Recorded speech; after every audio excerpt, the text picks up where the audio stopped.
स्वतःचं एकही दुकान नाही, स्वतःचं एकही टेबल खुर्ची नाही आणि तरीही एका फोन कॉलवर चक्क 5 लाखांची डील. विचार करा, असं कोणतं डोकं आहे जे दुसऱ्याच्या साहित्यावर स्वतःचा करोडोंचा ब्रँड उभं करतंय? नमस्कार मित्रांनो, केपी द ऑन्टरप्रिन्युअर या यूट्यूब चॅनलमध्ये तुमचं स्वागत आहे. आज आपण एका अशा व्यवसायाच्या जगात जाणार आहोत जो थेट लोकांच्या आनंदाशी जोडलेला आहे, त्यांच्या आयुष्यातल्या सगळ्यात खास क्षणांशी. हो, आपण बोलतोय इव्हेंट मॅनेजमेंटबद्दल. जरा विचार करा, आजच्या या धावपळीच्या आयुष्यात कोणाकडे वेळ आहे? मग तो वाढदिवस असो, लग्न सोहळा असो किंवा एखादी मोठी कॉर्पोरेट मीटिंग. प्रत्येकाला सगळं काही परफेक्ट हवं असतं, पण ते करण्याची धावपळ नको असते. त्यांना हवा असतो एक जादूगार, एक असा एक्सपर्ट जो सगळी जबाबदारी स्वतःच्या खांद्यावर घेईल आणि त्यांचा कार्यक्रम एकदम अविस्मरणीय बनवेल. तर आज आपण ह्याच व्यवसायाची संपूर्ण ब्लूप्रिंट अगदी सोप्या भाषेत समजून घेणार आहोत.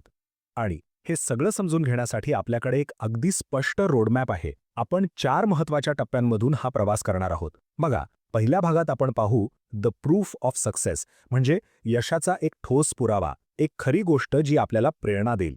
मग दुसऱ्या भागात आपण बघू द इम्प्लिमेंटेशन गाईड, म्हणजेच हा व्यवसाय नक्की सुरू कसा करायचा याचं सविस्तर मार्गदर्शन. तिसऱ्या भागात तर एक जबरदस्त गोष्ट आहे, the zero cost marketing hack, म्हणजे शून्य खर्चात आपल्या व्यवसायाची जाहिरात कशी करायची. आणि शेवटी चौथ्या भागात आपण या व्यवसायाच्या वास्तवाला सामोरं जाणार आहोत. चला तर मग या प्रवासाला सुरुवात करूया. Part 1, the proof of success. कोणताही नवीन व्यवसाय सुरू करण्याआधी आपल्या मनात पहिला प्रश्न काय येतो? तो हाच की हे खरंच चालतं का? यात यश मिळतं का? तर याचं उत्तर देण्यासाठी आपण हवेत गप्पा नाही मारणार. आपण एक खरीखुरी केस स्टडी पाहणार आहोत. ड्रीम इव्हेंट्स नावाची एक कंपनी, ज्यांनी हे स्वप्न सत्यात उतरवलं आहे. आपण थेट त्यांच्या आकड्यांवर नजर टाकूया, कारण आकडे कधी खोटं बोलत नाहीत आणि हे आकडे तुम्हाला नक्कीच आश्चर्यचकित करतील. तर ह्या मोठ्या साम्राज्याची सुरुवात कुठून झाली असेल असं वाटतं? एखाद्या मोठ्या ऑफिसमधनं? नाही, अजिबात नाही. ड्रीम इव्हेंट्सची सुरुवात झाली होती फक्त 2 मित्रांपासून, एका छोट्याशा खोलीत, एका लॅपटॉपवर. त्यांच्याकडे करोडोंचं भांडवल नव्हतं, पण त्याहूनही मोठी गोष्ट होती ती म्हणजे मोठी स्वप्न पाहण्याची हिंमत आणि ती पूर्ण करण्याची जिद्द. त्यांनी हेच सिद्ध केलं की व्यवसायाचा पाया पैशांवर नाही, तर एका दमदार व्हिजनवर, एका दमदार कल्पनेवर उभा असतो. आता त्यांच्या प्रगतीचा वेग बघा, तो अक्षरशः थक्क करणारा आहे. सुरुवातीला वर्षाला जेमतेम 5 इव्हेंट्स करणारी हीच कंपनी आज वर्षाला 150 पेक्षा जास्त इव्हेंट्स यशस्वीपणे पूर्ण करते. याचा अर्थ काय होतो माहितीये? याचा अर्थ सरासरी प्रत्येक 2-3 दिवसांत ते एक नवीन कार्यक्रम आयोजित करत आहेत.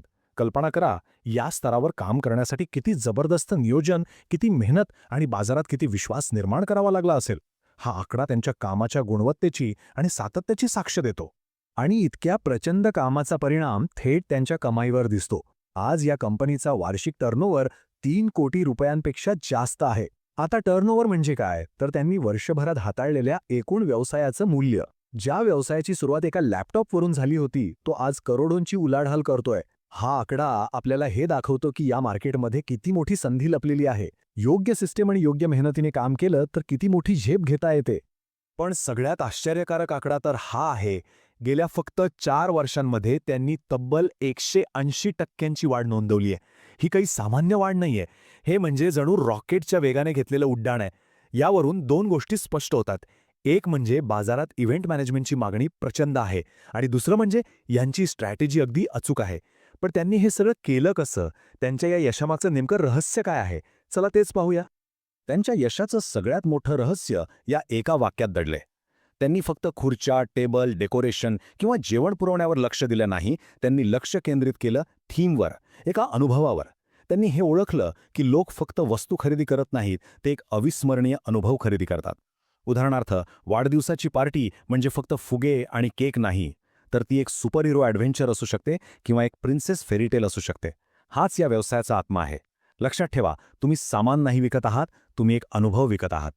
Part 2, the implementation guide. ठीक आहे, आता आपल्याला हे तर कळलं की या व्यवसायात यश मिळवणं शक्य आहे. पण आता खरा आणि महत्त्वाचा प्रश्न येतो, सुरुवात कशी करायची? तर हा भाग म्हणजे या व्यवसायाची खरी ब्लूप्रिंट आहे. यात आपण त्या 3 मुख्य स्तंभांबद्दल बोलणार आहोत, ज्यांच्यावर तुमच्या संपूर्ण व्यवसायाची इमारत उभी राहणार आहे. त्यामुळे आता नीट लक्ष द्या, कारण ही माहिती खूप महत्त्वाची आहे. तर हे 3 स्तंभ आहेत. पहिला, बिल्ड अ वेंडर नेटवर्क, म्हणजे तुमच्या विश्वासू लोकांचं एक जाळं तयार करणे, आणि हीच तुमची सर्वात मोठी संपत्ती असेल.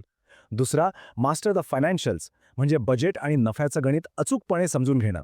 आणि तिसरा, चूज युअर निश, म्हणजे गर्दीतून वेगळं दिसण्यासाठी आपलं एक खास क्षेत्र निवडणं. या तिन्ही गोष्टी जेव्हा एकत्र येतात तेव्हा एक असं शक्तिशाली इंजिन तयार होतं जे तुमच्या व्यवसायाला यशाच्या दिशेने वेगाने घेऊन जातं. चला आता यातल्या प्रत्येक स्तंभाला आपण सविस्तरपणे समजून घेऊया.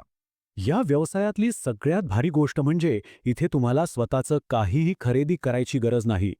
तुम्ही एका ऑर्केस्ट्राच्या कंडक्टरसारखे आहात. तुम्हाला प्रत्येक वाद्य वाजवता यायलाच हवं असं नाही. तुमचं काम आहे शहरातल्या सर्वोत्तम वादकांना एकत्र आणणं आणि एक सुमधुर संगीत तयार करणं. इथेही अगदी तसंच आहे. तुमची खरी संपत्ती म्हणजे तुमचं नेटवर्क. शहरातले बेस्ट केटरर्स, डेकोरेटर्स, साऊंड सिस्टीमवाले, फोटोग्राफर्स यांची एक पक्की यादी तयार करा. त्यांच्याशी चांगले व्यावसायिक संबंध जोडा. तुमचं काम फक्त या सगळ्यांना एकत्र आणून क्लायंटला एक सर्वोत्तम सेवा देणं आहे. यालाच ॲसेट लाईट मॉडेल म्हणतात. धोका कमी आणि नफा जास्त. आता जरा पैशांचं गणित समजून घेऊया, कारण ते खूप महत्त्वाचं आहे. समजा एका मध्यमवर्गीय लग्नाचं एकूण बजेट आहे 10 लाख रुपये. तर एक इव्हेंट मॅनेजर म्हणून तुमची फीस साधारणपणे या एकूण बजेटच्या 10 ते 15% असते. म्हणजे एका लग्नाच्या इव्हेंटमधून तुमची थेट कमाई होते 1 लाख ते 1.5 लाख रुपये. आणि लक्षात घ्या, ही कमाई करण्यासाठी तुम्ही कोणतंही सामान विकत घेतलेलं नाहीये. ही किंमत आहे तुमच्या नियोजनाची, तुमच्या धावपळीची, योग्य लोकांना एकत्र आणण्याच्या तुमच्या कौशल्याची आणि सगळ्यात महत्त्वाचं म्हणजे क्लायंटचा ताण कमी करण्याची. आता याच गणिताला आपण वर्षभराच्या स्तरावर पाहूया. जर तुम्ही वर्षातून फक्त 12 मोठे इव्हेंट्स केले, म्हणजे महिन्यातून फक्त एक मोठा कार्यक्रम यशस्वीपणे पार पाडला, तरी तुमची वार्षिक कमाई आरामात 15 ते 18 लाख रुपयांपर्यंत पोहोचू शकते. हे आकडे आपल्याला दाखवतात की कमीत कमी गुंतवणुकीत फक्त तुमच्या कौशल्याच्या आणि नेटवर्कच्या जोरावर या व्यवसायात किती प्रचंड आर्थिक क्षमता दडलेली आहे.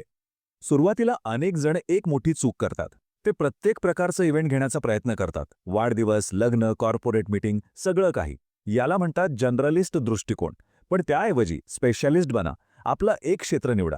ठरवा की तुम्हाला फक्त मुलांच्या वाढदिवस पार्टीचं स्पेशालिस्ट बनायचं आहे, किंवा फक्त भव्य लग्नांचं नियोजन करायचं आहे, किंवा फक्त कॉर्पोरेट इव्हेंट्स हाताळायचे आहेत.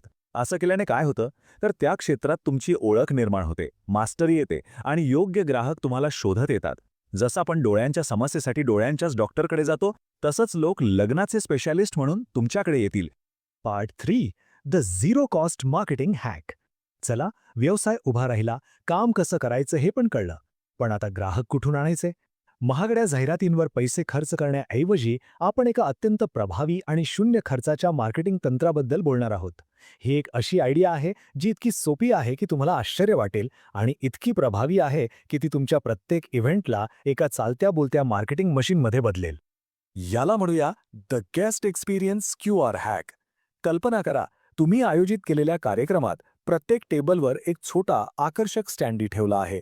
त्यावर एक QR कोड आहे आणि लिहिला आहे, या कार्यक्रमाचे अविस्मरणीय फोटो पाहण्यासाठी आणि डाउनलोड करण्यासाठी हा कोड स्कॅन करा. आता काय होईल? कोणताही पाहुणा उत्सुकतेने तो कोड स्कॅन करेल आणि त्याला फोटोंसोबतच तुमच्या एजन्सीचं नाव, लोगो आणि संपर्क क्रमांक दिसेल. विचार करा, एका 500 लोकांच्या कार्यक्रमात तुम्हाला एकाच वेळी 500 संभाव्य ग्राहक मिळाले, तेही कोणतेही जाहिरातीशिवाय. तुमचं बिझनेस कार्ड थेट प्रत्येक पाहुण्याच्या फोनमध्ये पोहोचलं. आणि या मार्केटिंग स्ट्रॅटेजीचा सगळ्यात शक्तिशाली भाग कोणता आहे माहिती आहे? यासाठी लागणारा खर्च आहे ₹0. काहीच नाही. तुम्ही तुमच्या कामातूनच तुमच्या पुढच्या कामाची जाहिरात करत आहात. ह्याला म्हणतात स्मार्ट वर्क. याचा परिणाम जबरदस्त असतो, कारण तुम्हाला असे ग्राहक मिळतात ज्यांनी तुमचं काम स्वतःच्या डोळ्यांनी पाहिलेलं असतं. त्यांनी तुमच्या कामाचा अनुभव घेतलेला असतो. त्यामुळे भविष्यात जेव्हा त्यांना गरज लागेल तेव्हा त्यांच्या मनात येणारं पहिलं नाव तुमचंच असेल. Part 4, the reality of the business. आतापर्यंत आपण या व्यवसायाची खूप आकर्षक आणि ग्लॅमरस बाजू पाहिली. पण कोणतीही गोष्ट यशस्वी करायची असेल तर नाण्याची दुसरी बाजू पाहणंही तितकंच महत्त्वाचं आहे. हा शेवटचा भाग आपल्याला या व्यवसायातील आव्हानांसाठी आणि त्यातून मिळणाऱ्या खऱ्या समाधानासाठी तयार करेल. कारण कोणतंही मोठं यश हे कष्टाशिवाय मिळत नाही. बाहेरून पाहणाऱ्याला इव्हेंट्स मॅनेजमेंट म्हणजे फक्त ग्लॅमर, संगीत, रोषणाई आणि आनंद दिसतो. पण पडद्यामागे एक वेगळंच जग असतं, एक वेगळीच धावपळ असते. जेव्हा पाहुणे जेवणाचा आनंद घेत असतात तेव्हा तुम्हाला कोपऱ्यात उभं राहून बॅकस्टेज सांभाळावं लागतं. ऐनवेळी डीजेचा लॅपटॉप बंद पडतो, केटरर सांगतो की स्टार्टर संपत आले आहेत, किंवा अचानक पाऊस येतो आणि सगळं नियोजन विस्कटतं. क्लायंटचा ताण आणि पाहुण्यांच्या अपेक्षा यांचं ओझं तुम्हाला सांभाळावं लागतं. हीच या व्यवसायाची खरी कसोटी असते. मग एवढा ताण का घ्यायचा? याचं उत्तर त्या एका क्षणात दडलेलं आहे. जेव्हा कार्यक्रम संपतो आणि क्लायंट तुमच्या खांद्यावर हात ठेवून डोळ्यात समाधान घेऊन मनापासून म्हणतो, तुमच्यामुळे आमचं सगळं टेन्शन मिटलं आणि कार्यक्रम खरंच खूप गाजला, तो एक क्षण तुमचे सगळे कष्ट आणि सगळा ताण विसरायला लावतो. ते समाधान, ती पोचपावती तुम्हाला पुढचे 100 इव्हेंट्स करण्याची ऊर्जा देते. लोकांच्या आयुष्यातले अविस्मरणीय क्षण सजवण्यापेक्षा मोठा समाधान दुसरं असूच शकत नाही. जर तुम्हाला या व्यवसायात सुरुवात करण्यासाठी लागणाऱ्या कोटेशन फॉर्मॅट आणि क्लायंट ॲग्रीमेंटची तयार कॉपी हवी असेल तर खाली कमेंटमध्ये इव्हेंट असं नक्की लिहा. ही माहिती तुम्हाला नक्कीच शेअर केली जाईल. केपी द एंटरप्रेन्युअरला सबस्क्राईब करा. चला एकत्र शिकूया आणि पुढे जाऊया. भेटूया पुढच्या व्हिडिओमध्ये. धन्यवाद.